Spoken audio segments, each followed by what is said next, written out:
Are you having trouble identifying signal anomalies or unexpected results?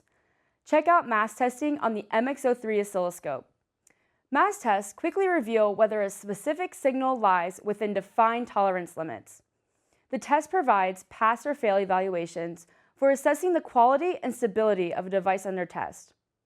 Using the MXO3, you can create mass tests in both the time and frequency domain. Let's take a look at how we would do this on the scope. Here, we have a rare signal, and you can see that over time, there are repetitive anomalies. We can set up a mask to catch the number of times the glitch occurs within the signal.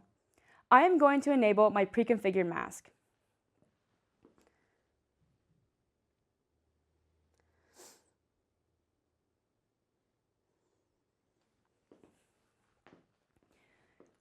Here you can see that we've already failed the mask test a couple of times. Check out an MXO oscilloscope in your lab. See the difference.